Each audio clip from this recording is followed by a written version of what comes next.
Hey everybody, sorry for the slight delay. Had to get the camera back in position, and half the office is on the roof patio, enjoying the 27 degrees here in town, which happens for like 12 hours a year. So actually, we've had a few good days. So yeah, sorry about that. But yeah, nice to see you guys. It's Friday, obviously, so here we are. Excuse me if I'm not zoomed in or not, or I'm not. It might be a little bit blurry. I don't know, but it's hard to focus the camera by yourself. um,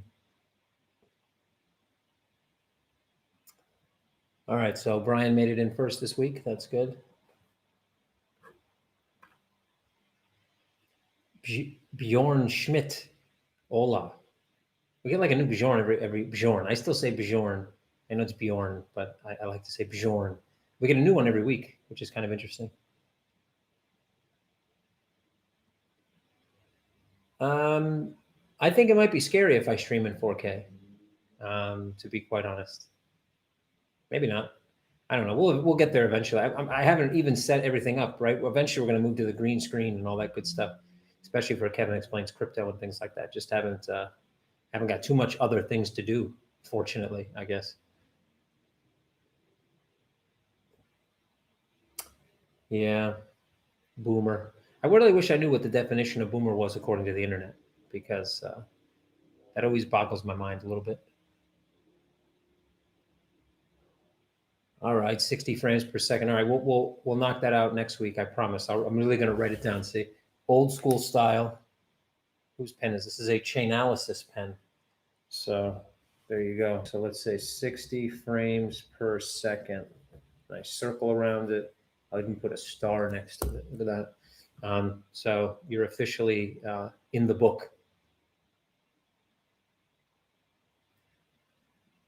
What remained of the bear? Not much. Not much, actually. This hair actually came off the bear during the process. And I left it there because I thought it was kind of nice. But next week, I think I'll shave it off. Yeah, guys, we got 21 people in the room. I guess it must be too nice outside today. Only 5 likes, so please click that little like button. But I was definitely a boomer. What was that last week? I think I said thumbs up the video. So yeah, I take full responsibility for that one. T-shirt this week, sure. Then we'll get started. So there you go. This is the Who You Gonna Call Ghostbuster theme. Ghostbuster themed T-shirt. So definitely one of the collection. I'm hoping I can get this this store up and running here very shortly. I know I've been saying that now for a long time, but it's on my list. 30-day countdown hasn't begun because we haven't finalized the design yet. That was going to happen this week. But this week in Estonia, unfortunately, and now most of the Baltics, actually, it's only a 2-day work week. And then a lot of people take that advantage to take off those 2 days so they get the full week off. So there was a bit of a pause on certain things. Illustration was one of them. So yeah, but next week we should knock out that card design. And then this way we'll be on that 30-day countdown. It's not a 30-day fixed countdown. So it could happen in 22 days, might happen in 34 days, but it's generally a 30-day process.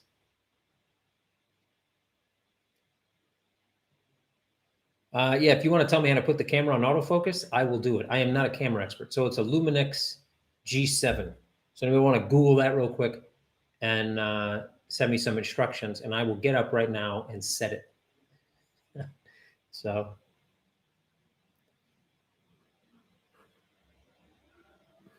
yeah, because it's focused definitely on the background now that I look at myself. Definitely focused on the background. So yeah, anybody got a quick to-do or how to do to focus this camera, autofocus?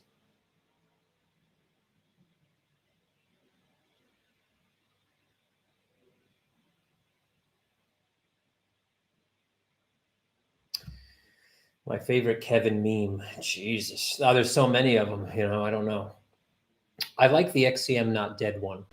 I honestly think that one's only on a t-shirt right now. I think we have stickers too. Hold on. Let's see here. Give me a second. Yeah. This bad boy. This, let me see if I can get, actually, it's better if I pull it back, I guess. Jesus. Yeah. Autofocus is fucking needed for sure. But anyway, this one. I did rotate the lens. I probably rotated it in the wrong way. Here, let's give it a shot. Ready? Let's try this out. First of all, let's move this a bit because it's okay. Let's go back this way. This is very professional, guys. Don't try this at home. All right, let's see what that does. I don't know if this is better or worse. I think it's about the same. What do you think? Yeah. If I sit back here, I guess I'm good. Then, but it just cuts my head off, which might be a good thing too. I don't know. I think it's slightly better. Here, we'll try a few more twists. Again, super professional. Don't try this at home. Wouldn't want to hurt yourself or injure your loved ones. That looks like it might be a bit better. Maybe. All right, we're done. All right, here we go. Ready? So I didn't. My trusty assistant Maris is not in this week. She usually puts together my little cheat sheet where I get all the news stories. William was kind enough to compile them into a Telegram message. I don't have a Kevin Explains Crypto term this week. So when we get there, I'm just going to ask people to throw some words out, and I'll pick one, right? Or yeah, we'll see how it works. I don't know. We'll just go with the flow. All right, so let's start off.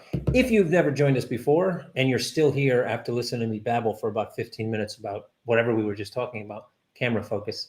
My name is Kevin Murcko. I'm CEO here at CoinMetro. We do this every week. I like to call it This Week in Crypto. Essentially, I sit here behind this camera and I go through news. That's what I do first. 10 pieces of news curated by our elite Telegram group. I always say thank you guys and gals for that. I go through each news story. It takes about a minute. If it's something that triggers me, which is usually Binance related, it might take 2 or 3 minutes. But generally within 10 to 15 minutes, I get through 10 pieces of news, top news from this last week, all around the crypto sphere. Then we do something called Kevin Explains Crypto. Normally, I'm given a word or a phrase and I define it. I don't have one this week because my assistant that usually does that is out. And when she's out, my life's a mess. So my life's been a little bit of a mess this week. So there you go. So what I'll do is when I get to that point, I'll just ask people to post here at YouTube ideas for Kevin Explains Crypto, and we'll knock it out. Then after that, we get on to live question and answer. Now, I always point to this side, but this week, I'm going to say it's on this side. Hopefully, I'm correct. But you just type your question in, I'll answer it. It's called Ask Me Anything. It literally means Ask Me Anything. And sometimes we have Reddit questions, but since I don't have my little cheat sheet, I can't see them. So if you see a question that was posted on Reddit between the last week or even before that or whatever, and you want me to answer it, even if it wasn't you who asked, post it into the chat here and I'll answer it. So that's what we'll do. So let's get started with the news and we'll move on from there.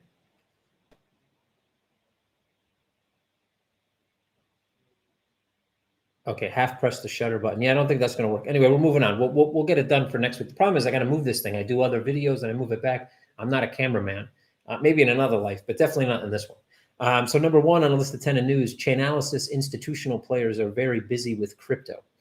Yeah, I always kind of, I don't know. I always look at these news stories and always wonder what the definition of institutional players means. I see a lot of market participants that are defined in crypto as institutional, which I generally wouldn't define as institutional. And I think most of traditional finance wouldn't either. I had a debate just maybe a couple of weeks ago with somebody about hedge funds in general.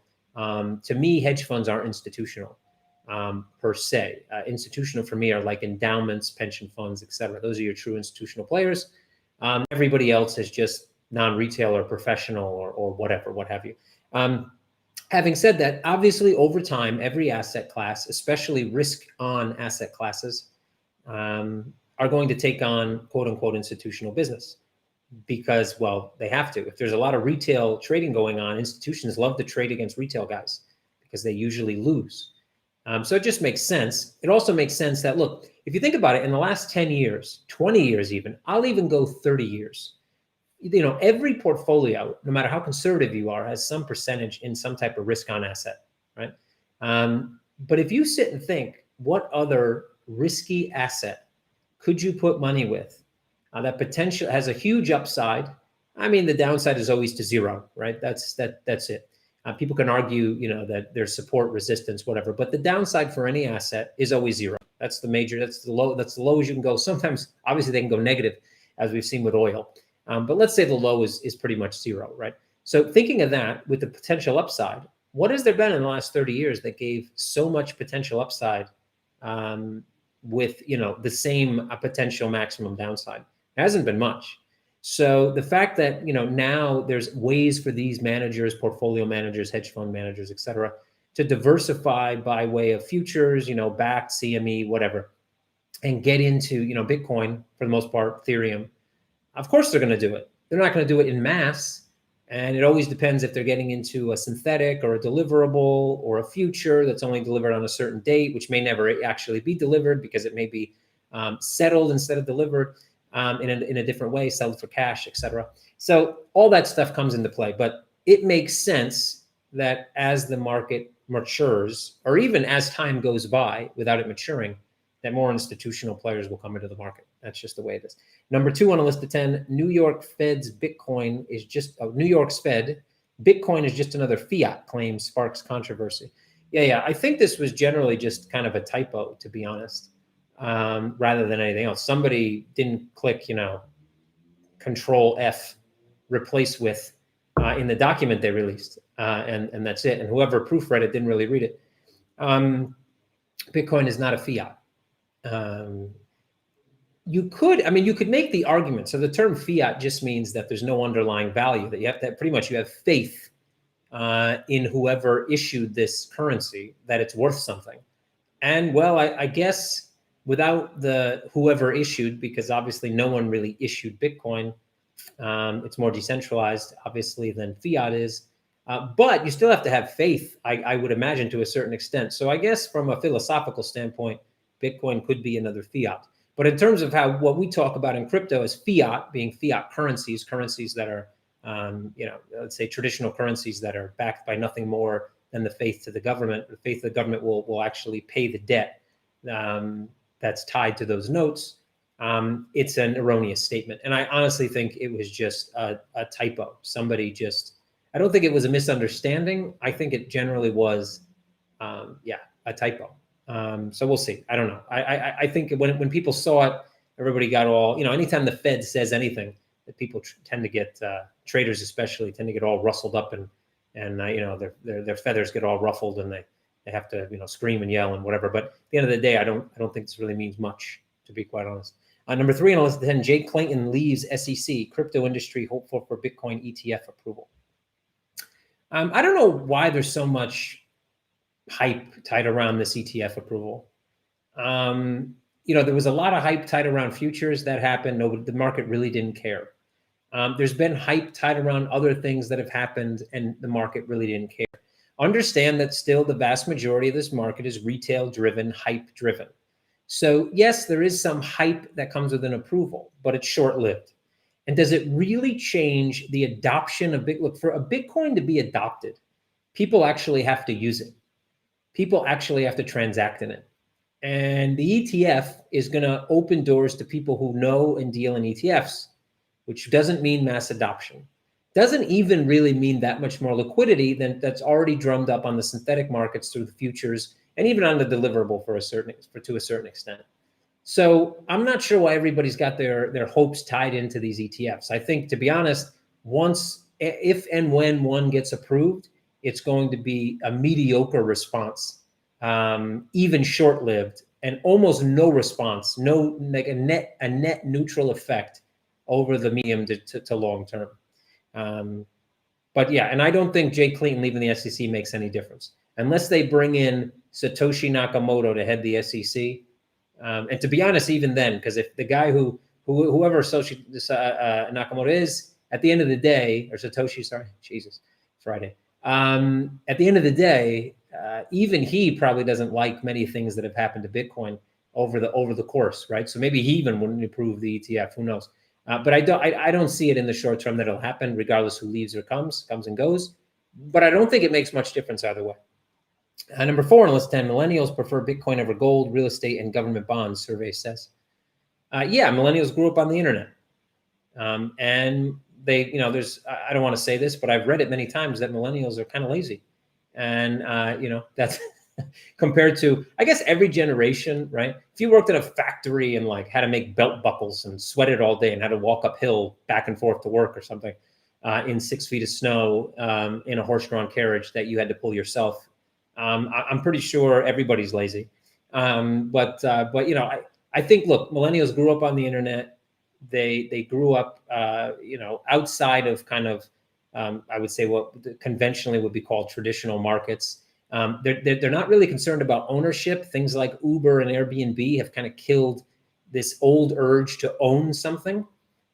You know, so I think at the end of the day, it makes perfect sense that they would prefer Bitcoin over gold. One, they're not traders and they're not market professionals, and they look and see that Bitcoin, you know, absolutely destroyed gold in terms of returns over the last 10 years. Will that continue for 10 more years? No one knows, and that's the legitimate point. No one knows. But if you assume it does, obviously you're going to prefer it. Plus, it's just kind of cooler. I mean, if you say you own Bitcoin, somebody might actually want to talk to you. If you say you own a bunch of gold, people might just think you're an asshole. So yeah, I guess it kind of makes sense. Number 5 on list 10, PayPal Vimo to roll out crypto buying and selling. So I don't think this has been confirmed yet by PayPal, but we've talked about it in Telegram. I think it's kind of, you know, it's kind of like the same thing with Facebook when Libra was going to come out. Everybody said, oh, it's going to open the door so that people start using crypto. Great, great, great, great, great.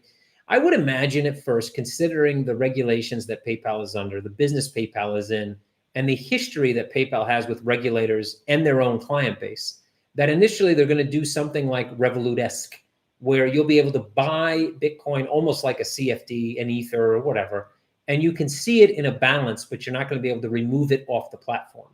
And maybe they're going to do some cashback things as well. Maybe they're going to allow merchants to accept, you know, Bitcoin and charge them some ridiculous rate.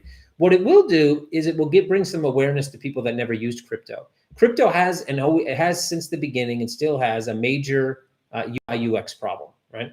Crypto is not easy to use. If you know, if you're you know, trying to get grandma or, you know, Aunt Tilly to, you know, use a debit card is not that easy, but they can get through that. You know, they can use debit card, they can use credit card. They know they have to put in their PIN number. Maybe they forget it. They just wrote it down probably on the back of their phone with a big letter that said PIN number on it. Not too smart. But they can still, you know, they get through that. When you try to tell them you need to open an, you know, my Ether wallet with a MetaMask to protect your assets, forget it. You know, so the major problem, to be quite honest, with crypto in general for mass adoption is it's hard to use, period. So PayPal, I think people come in and just go, oh, I can get some exposure to Bitcoin. Or look, I can turn 5% of all my sales into Bitcoin. Or look, I can accept Bitcoin and have 95% turned to cash and keep the other 5% in Bitcoin. Oh, that's cool. And not have to worry about private keys. And people will use it. And then eventually people that actually want to transact in Bitcoin will go, Jesus, PayPal's charging me what? I'm paying, or they'll go, wow, I only pay 5% for this transaction.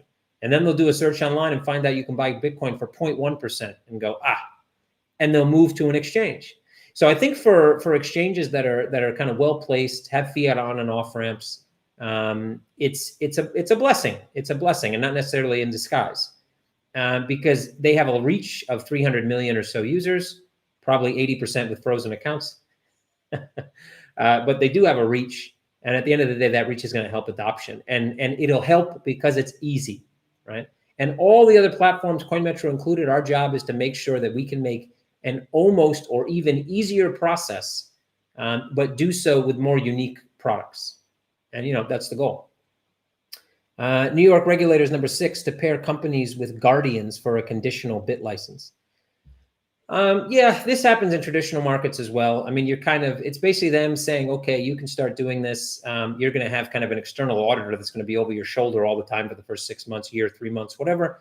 And if you meet the conditions, then you're going to go ahead and get the license. I think it's smart, makes a lot of sense. If it reduces the amount of paperwork needed or the amount of time it takes to approve the license as well, awesome. If you're a business that's doing what you're supposed to be doing, having somebody check on you shouldn't necessarily be an issue, as long as those checks don't actually obstruct daily operations. So if they can streamline that so that it doesn't, you know, completely destroy daily operations, I think it's a great idea. What are we at? Jesus, I have no numbers this week, so now I got to count backwards. We have 10, 9, 8, 7, number 7 on a list of 10. Wirecard 2. Oh yeah, this one. Wirecard 2 billion scandal. Firm files for insolvency. Ex-CEO arrested. User funds safe though. That's nice. Yeah. So Wirecard. So it came as a surprise. I think it's the first company, and maybe it's the first fintech company on the DAX to basically go into liquidation. That's pretty big. Germany and BaFin is one of the most lauded regulators in Europe, in the world. These things aren't supposed to happen under BaFin's watch. This is obviously fraud. So I think at first when the news came out, the idea was, okay, well, they, I don't know, took 2 billion out of their accounts and they misappropriated it or whatever. Come to find out that 2 billion never existed. They created the 2 billion between subsidiaries that don't exist so that they could go and get loans and inflate their stock price. Pretty classic fraud. Happens and has happened in almost every market around the world and happens more than it should. What it shows is that, to me, what I take from this story is the big four, auditing in general, is a crock of horseshit. Bigger companies that need to get nice audits get nice audits. And eventually, when heat hits that auditor, maybe they find something. But before that happens, auditors will only find what the companies basically give them to find. So auditing in general, I think, to be honest, even outside of the Wirecard scandal, I think auditing is going to end up taking a pretty big hit. It's been something that, I mean, all the scandals I can rattle off over the last 10, 15, 20 years, from the FX industry, from the traditional markets, from commodities, from all over the place, where there's been similar stories where, Enron, obviously you have your Enrons and things like that as well, Lehman Brothers, where the books were just simply not accurate at all.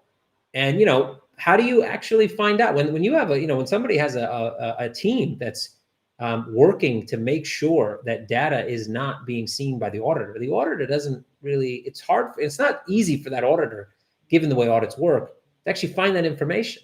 And even if they do, obviously they have a huge client, the client pays a lot of money. Not only do they do the audits every year, but they pay them for services. It's a service-based business. You really want to piss off a client that pays you millions and millions in service fees.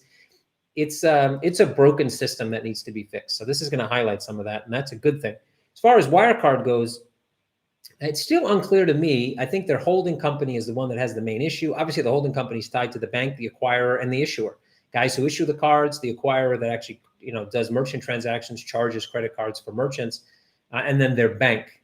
All three are probably going to be affected.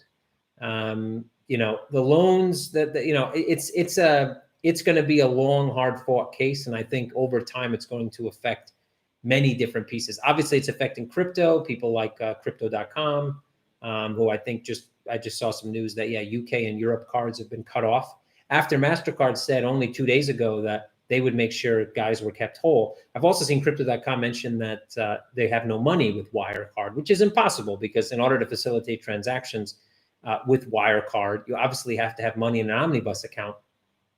So, and those omnibus accounts generally are on the same system because you don't want to be having an omnibus account at a bank they don't use, probably at Wirecard Bank, is where the money sits. Thus, they can move it in and out of cards on the same interface in real time. So it's going to be interesting to see how this pans out. There are other issuing companies in the world that issue crypto. I know of 3 or 4 others. The biggest one, I guess, is Qantas, who will probably pick up some business. But there are others. And those guys are probably going to see some headwind. So that's a good thing. Number 8 on a list of 10, Telegram will pay $18.5 million in penalties to end token sale dispute with the SEC. So yeah, I would say, actually, there was some news that the Supreme Court has now said that the SEC cannot basically charge penalties over and above what companies actually made in relation to those penalties. That obviously came out after this ruling. Telegram obviously makes money on other things, not just from a token sale, but they were, I believe, if I remember correctly, were instructed to return all funds, not just to U.S. investors, but to everyone. And now they're getting hit with an $18.5 million fine. From the size of the sale, the fact that they absolutely knew that they needed to file and didn't do what they were supposed to do, I think they got off kind of light in terms of what we've seen the SEC do in the past, not just for ICOs, but just in general. Having said that, there is a bit of a reach here from the SEC, the definite reach saying that Telegram had to return funds not even tied to U.S. investors. That's That's something that I think Telegram, if they were smart and had enough money to back it up, may want to go back to court about. That's a precedent that, if it was set, would definitely be a game changer for how the outside world views the US regulators, even when they don't transact with US citizens or US residents, sorry. Number 9 on list of 10, DOJ, that's the Department of Justice in the US, indicts founder of anti-money laundering Bitcoin project for money laundering. This is always an embarrassing one. I'm going to take a look at this one because I hadn't read this news, and just this title actually makes me want to click. It's pretty clickbaity. That's well, CoinDesk. I thought it was going to be Cointelegraph. They're usually good at the clickbaity nonsense, but so let's see. Wire fraud charges, money laundering, U.S. Okay, AML Bitcoin team also filed charges alleging the AML Bitcoin team violated federal securities laws. Okay, so Texas resident, the founder of NAC Foundation, allegedly raised funds by conducting an initial coin offering and tokens representing AML Bitcoin, telling investors that the tokens could ultimately be converted into actual AML Bitcoin, which isn't actual Bitcoin. The SEC and DOJ also charged longtime DC lobbyist Jack Abrahoff, on conspiracy, lobbying, disclosure, and deceptive practices counts, alleging that he helped mislead investors about the project.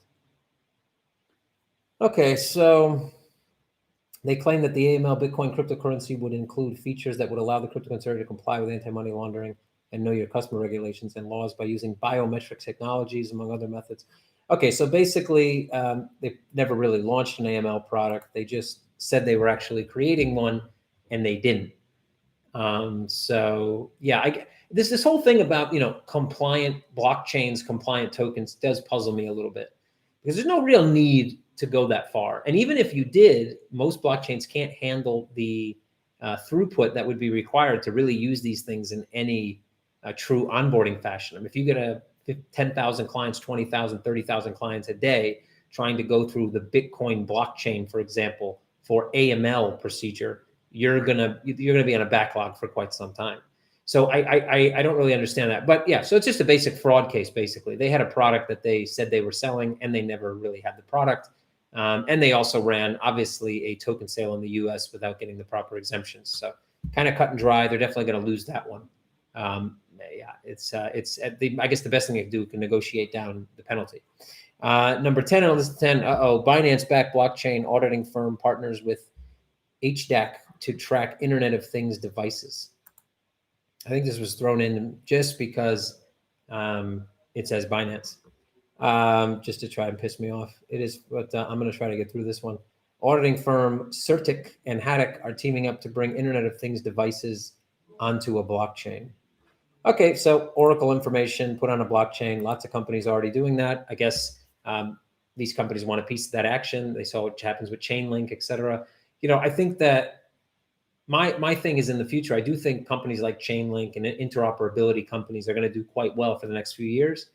But eventually, we're going to get standards for blockchains for specific industries, and interoperability is not going to be such a big issue. And those blockchains will probably incorporate their own kind of off-chain solutions to deal with off-chain data. I don't see why they wouldn't, because at the end of the day, if you're going to develop a certain blockchain-esque DLT technology for a very specific use case, you're probably going to build out those use cases yourself. For the automotive industry, for whatever, logistics, for trade finance, et cetera. Each of these industries needs specific things, and I think in the first few years that they're used, they will use some type of already existing technology. But considering the technology that currently exists, cost base, cost structure, latency, et cetera, there will eventually be a move by consortiums in each industry to create their own standards. Okay, so we got through that. That was good. So guys, Kevin explains crypto. Anybody have a term or a phrase that they want me to define in Kevin explains crypto this week? Anybody? Anybody? No? Nobody out there? Nobody wants to throw out a phrase or a word? I think I've done like 100 of these videos, so definitely a lot of the usual suspects have already been done. Anyway, we'll save that. When somebody has one, and post it. Then I'll just go ahead and do it in real time. How's that? For now, I do have a link here, bag holding.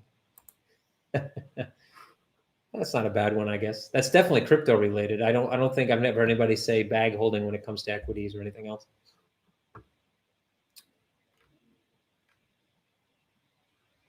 Okay, so we do have some questions here on Reddit. So while I'm waiting, I'm going to go do these Reddit questions, guys. Then we'll get to live question and answer, and I'll find out if anybody else wants me to define bag holding, and we'll do that for Kevin Explains Crypto. So we have a question from 5 questions actually from XCM Hodl on Reddit. I will turn 30 this Sunday. Congratulations, milestone. My biggest wish is XCM equals €1. Please make it come true. I'll write that down. So XCM equals €1. So it's in the book. So there you go. Anyways, my question. We had some FUD going around this week about lack of funds. I think this is all for the XCM holder, still the biggest risk. But is it? You said in the past funds will be enough until August and you cut down operation costs. That's still the case? Or is there funding in sight? Or do you hope for a big turnout of CoinMetro bonds? So let's take it from the first part. So biggest risk. I don't think it's necessarily the biggest risk. I think, look, company has always been and will remain to be flexible, which means that we have different ways that we can source funding, and we will do whatever we have to do to make sure that the company remains, floating. It remains sustainable. And we did that all through 2019, and we can do it through 2020 if we have to. We do have investors on board that are willing to put up more capital, but that probably won't happen to the end of the year. So we'll have to see. CoinMetro bond is definitely part of the puzzle. Look, at the end of the day, depending on how much interest there is in the secondary market opening within that first 90 days or so, we do have an option to kind of keep open that primary sale for a bit longer.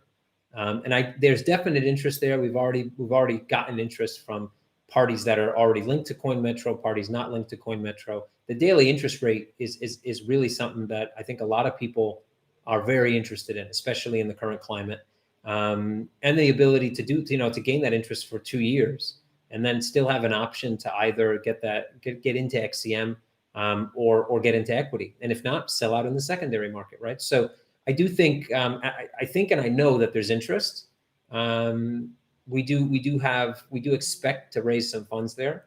We do have other kind of interested parties in terms of equity. The fact is that the current valuation would probably already be higher if we had started raising funds, if we had closed the last round on the money we received and opened a new round.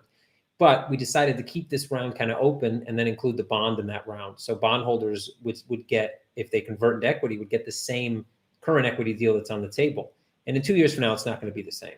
It may be 2x, 4x, 10x, but it will be an X of what the current valuation is. So that's definitely part of it. The volume in late Q2 was somehow really low. Do you expect it to go way higher with ongoing marketing? It seems that the €5 affiliate program didn't invite many traders, just holders. At the end, the exchange needs volume to survive in long term, worrying me a bit. Yeah, look, the exchange needs volume, that's for sure. More products that we bring out, the more ways that we can push volume through the exchange. And yes, it's about marketing. Like I said, that marketing test, though, was quite successful. You'll notice that price reflected that very quickly. But we stopped the test because we had a goal of actually bringing in 2,000 new users, brought in 7,000. And yes, many of them are holders or they came in for the affiliate bonus, but that happens with every promotion. But it did push price higher, and it did so rather quickly on the back of a very, I would say, cheap promotion that we ran in terms of cost to the company. So now it's about testing other promotions and, again, finding those sweet spots and then just amping up marketing. So yes, we do need you, but users will come, right? The product, even as it is now, is mature enough to bring on lots of users, and it's only going to mature more. And once we launch in Montenegro late July, early August, with this bond offering, the first bond offering for Tangible, this Basecamp Japanese real estate project, and then we move into polishing up what we currently have. It's people, like I said, people aren't using CoinMetro not because we don't fit the bill. It's because they simply don't know who we are. And we have plans as well to expand on our affiliate program, give affiliate tools to allow people to launch websites, immediately, be able to really enforce their own enforce their own business or put a lot of effort behind their own business to promote CoinMetro and make a living doing so. So those are also coming. So lots of things in the pipeline, as always. But we've made lots of progress, guys. Lots and lots of progress. And there's lots more progress to be made. A lot of ICO holders like me are just holders because they believe in XCM and they are shitty traders. That's most of the world, actually, are shitty traders. Since there are no usage of XCM to create volume, is there anything to come soon? Or do we still need way thicker order books? How can we support CM besides free marketing? Well, free marketing is a big one. Let me tell you, that's huge. And that alone could propel us, into a top exchange just based on affiliate marketing. When that's done correctly, it can do wonders. So for you guys to create volume, so there are staking and things like, if you're not going to trade it, so maybe you don't get the discounts and the other perks that come with the rewards program, but locking that XCM does take it off the market. So it does make the XCM token itself more appetizing to certain traders and certain holders as well. So at the end of the day, even locking in your XCM can help. But definitely getting the word out and talking to other, whether they're hodlers, whether they're traders, whether they're investors. You have trams. We have trams with the copy trading where people can come in that they don't necessarily know how to trade, and they can gain some interest on the back of that.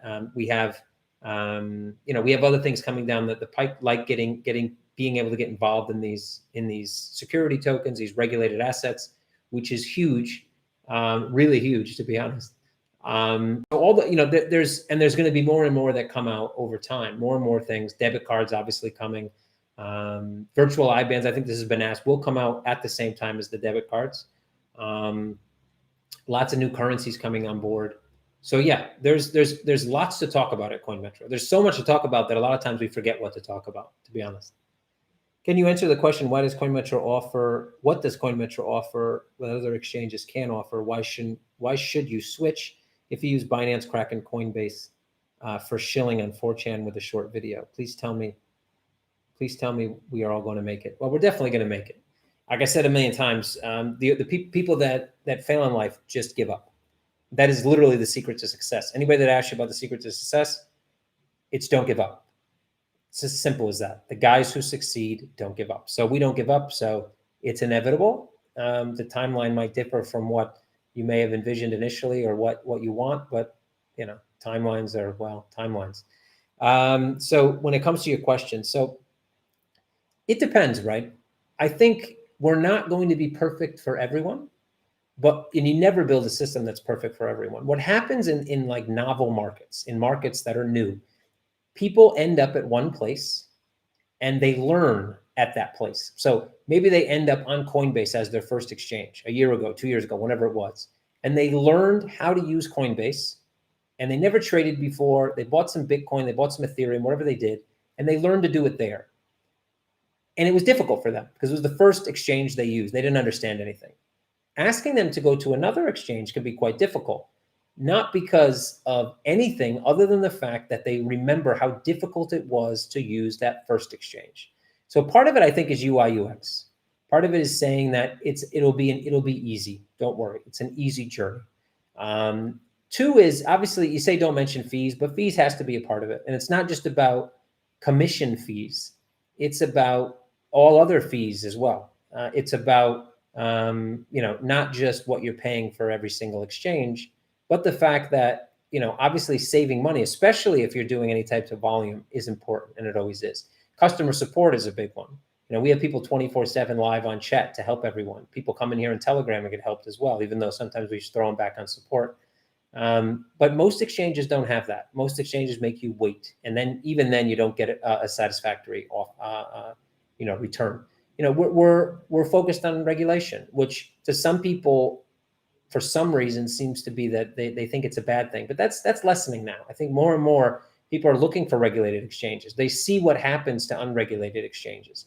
They see what happens when they send, whatever, they send their Litecoin to a Bitcoin address by mistake. Or they send Ethereum to a contract address. And then the exchange tells them, no, sorry, you lost that money. When in reality, they didn't, but they just don't want to help them. So I think this idea that we're here to help, that we actually want you to make money, that we're here to actually service you as a client, may seem small, but it's quite massive.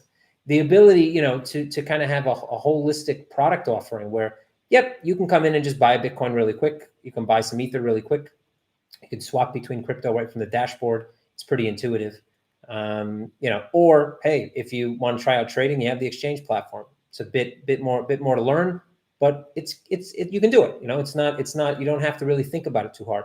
And yeah, if you want to trade on a bit of credit, well, you get the margin platform and you can do it. And it's a bit more professional. You can add some more order types. You can learn a bit more. You can interact with support and ask them questions. You can interact with Telegram right from that platform and ask questions and get them answered. And I think this community we're building is quite important. These other companies have a lot of shillers and followers. They don't generally have a community. And I think our community is quite strong, right? I mean, yeah, we have our cheerleaders and we have our, you know, remes and whatever inside of our chat, but we're generally open and honest. And, you know, we don't just go around banning people because they say stuff we don't like. And we're not just all about, you know, shilling our own products. And I think that's also quite unique. You don't really see that all that much in crypto exchanges. And I could go on. We have, like I said, debit cards, IBAN accounts, all these things that are coming, different fiat currencies, focusing on different regions, making sure that it's cheaper and faster to transact. Sentiment, we're going to, our Twitter sentiment indicator from the Thai, who basically provide Twitter sentiment data to the big boys, Barclays and a few other, Fidelity. We're going to have that data available to you guys, retail traders. No one else does that. They'll tell you, you know, whether analytics or sentiment from Twitter is bullish or neutral or bearish on every asset that we list. I think that's quite cool. And we're going to build out more partnerships like that to be able to provide data back to you guys. That's important so you guys can make trade decisions. Anyway, I think from a holistic side, look, AMAs every week with the CEO that you can actually sit here and ask me a question. And I told you I would do these as long as everybody was here to showing up to actually watch them. And people keep showing up. I'm going to keep doing it. You know, I think all that leads to just a more, you know, more natural kind of, it's just, I think CoinMetro is a nice place to be. You know, I've traded at those other places and I've tried out. It's not necessarily a nice place to be. You know, you don't have that community feel. And I think it's important. I think it's important. And I think over time, it's going to become more and more important. And there's going to be a push, guys, in the next 5 years or so for companies to offer equity to their clients. And this bond is going to let us do that. So imagine being able not only to get rewards in XCM, but get rewarded in CoinMetro equity. That's going to be pretty cool. Own a piece of the company that you deal with. And I think lots of companies are going to do this. And we'll be one of the first in crypto to make it happen. And I think lots and lots will follow suit. Anyway, lots of stuff to talk about, but those are just some things. That's not much of a short video, but there you go. Okay, I'm still stuck on these Reddit questions, guys. We'll go a bit longer today if everybody's okay with that. We can add an extra. I know, actually, I have a call at 4. Maybe we can go 10 minutes longer. I'm going to go one more question here, and then we'll jump into the AMA. How do you envision the future of tokenization? Where does CoinMetro fit into that? Is anybody able to tokenize anything, or will it be limited to more professional manner? What about non-fungible tokens, tokenized baseball cards, etc.? Will there be a market for those on CoinMetro as well? Somebody asking about PayPal, that they reached out, and any comment on the cut in valuation of fintech companies. So I'll try to combine all these into one quick answer. So any comment on the cut in valuation of fintech companies? I think things like this happen, Wirecard, things like that. People start to come back and start to relook at valuations, especially based on growth rates and things like that. It's relatively natural. There's definitely a catalyst behind it. I wouldn't be too concerned. I think our valuation is pretty tight. We haven't gone out with VCs or gotten any VC money. So for us, our valuation is more based on angel rounds, which means it's not going to move. But this is normal, and the catalyst might be around Wirecard, or might be around other things that have happened in the fintech space. Or promised amounts of growth that didn't occur, or not being able to monetize that growth, which is probably the case for most of those mentioned companies. For PayPal reached out to our CTO. We have a call on Monday. We're going to have a call. I think if we do add PayPal, it's going to be for withdrawals only. This will allow, because deposits are too risky. We can't get a frozen PayPal account. It would be absolute nonsense, or chargebacks, etc. But what we can do is provide it as a withdrawal method, and that means we can probably get the USD market off the ground quicker. Stablecoin in, PayPal out. Going back to tokenization, so where does CoinMetro fit in? So CoinMetro in Montenegro, along with Ignium, the CSD, are going to be going into tokenized securities, big time. We have the first one coming up end of July, tokenized real estate project in Japan, CoinMetro bond to follow after that, another 2 or 3 companies to follow after that, mostly Estonian-based, but all bonds or convertible bonds. And shortly after that, we will tokenize the equity of both CoinMetro and Ignium, and we'll have the first tokenized equity end-to-end as well off the same sandbox. I think my vision is that eventually everything's tokenized, and our dashboard basically becomes your easy route to kind of swapping, getting in and out of different tokens, whether those be reward-like, utility-like, securities-like, et cetera, and doing so in a very seamless manner. Non-fungibles, we've thought about that as well, having a non-fungible marketplace.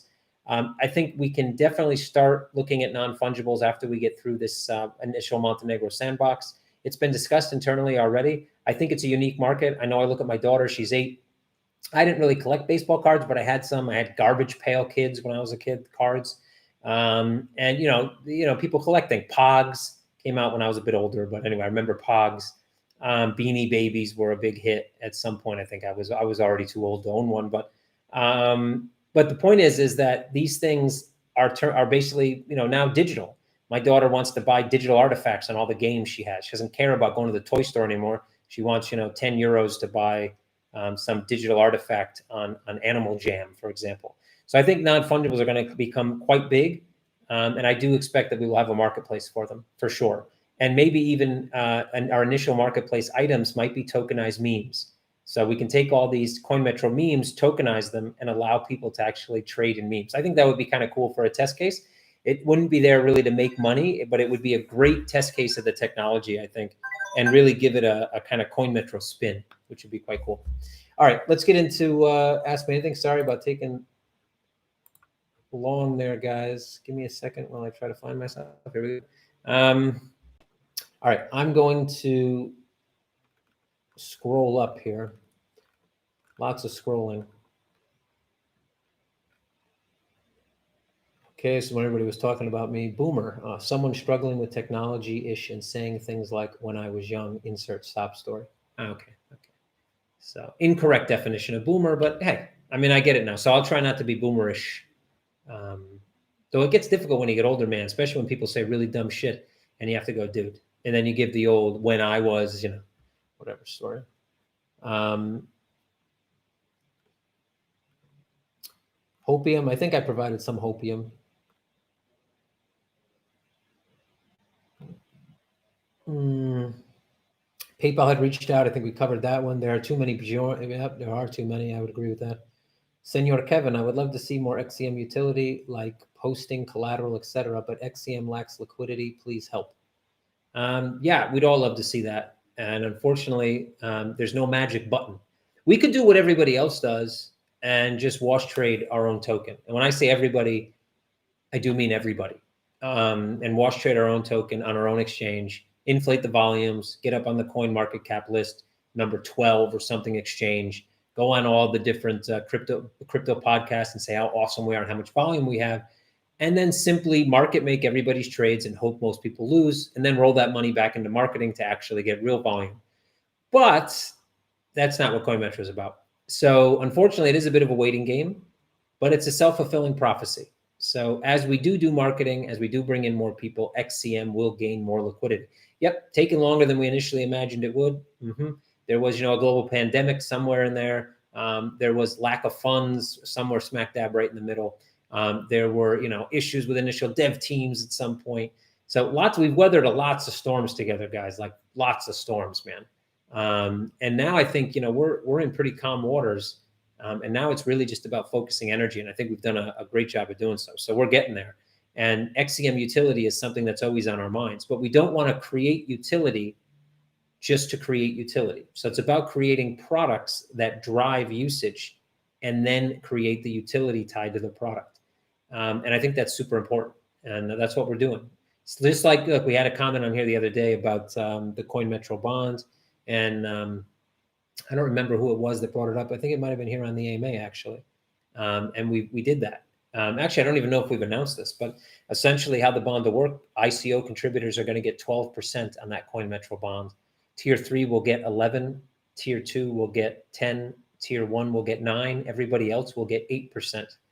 So ICO holders will get a nice perk, and it'll push people to stake for such a small amount of money to stake even up to Tier 3 to gain several percentage points of interest over a 2-year bond period.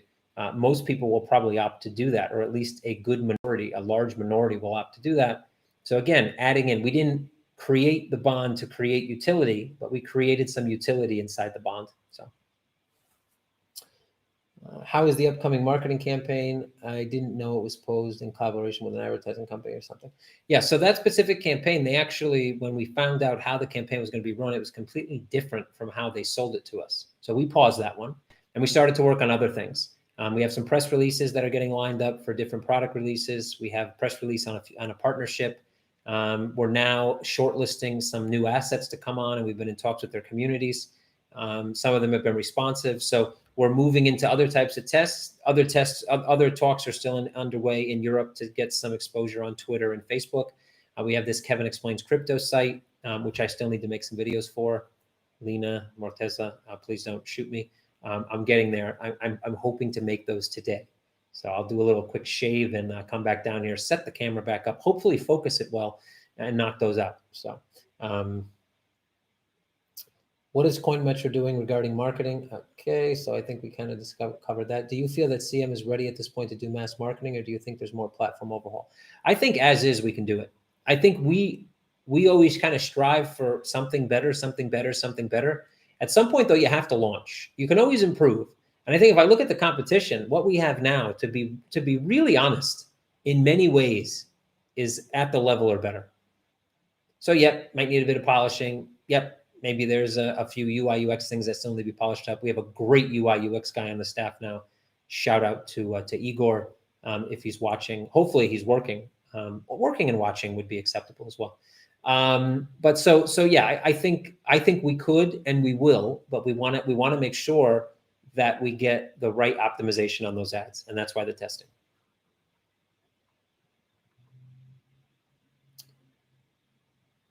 Bjorn, fight to the death. Okay, what are your thoughts on DeFi money market? They're bringing fixed interest rates derived from real world liens. Yeah, so I don't know how exciting I am about that, mainly because, well, why does it have to be decentralized? I mean, there's other companies I can already go and buy interest in defaults. I do think, though, that bringing that to retail people, I mean, the problem, there's a double-edged sword with bringing things like this to retail. And the double-edged sword is many people won't understand it. And you saw what happened with Robinhood, man. I talked about that last week, and I'm not trying to shed light on this thing again, man, but you had somebody kill themselves because they saw a negative balance because they didn't understand that their balance wasn't actually negative. It's just that the assets weren't delivered yet. And there is a double-edged sword. You have complex products that you're giving to the retail environment. And at some point, you're probably going to have some regulatory headaches. It may cause regulatory to take steps back instead of steps forward, which is not good for everybody. And, DeFi is going to have some problems, man. Everybody that's paying, 8, 10% on Tether, because they're loaning it out for margin loans. At some point, the demand for the interest is going to outweigh the volume, and you're not going to be able to pay those rates anymore. And I think we're going to see lots of DeFi blow up. I do think what's going to happen is similar to what happened in the ICO bubble. We're going to see a bubble. It's going to explode. There's going to be lots of stuff in the media about frauds and whatever, the SEC and the CFTC and all the BaFin and all the organizations will come up in a huff and talk about how, they need to clean things up and that da-da-da-da-da-da. And then just like what happened with ICOs, some companies will emerge a year or two later stronger, and they will continue to move forward. So I expect the same thing to happen with DeFi. For this, I would say it's not all that interesting to me. I just hope that they do it in a way that they can protect the risk. The cool thing about tokens and DeFi in general is that you can use collateral mechanisms to hopefully reduce risk. The guys who figure out how to use collateral in a way that is not intrusive and can actually reduce risk in the worst black swan event are going to be the DeFi winners. That's for sure.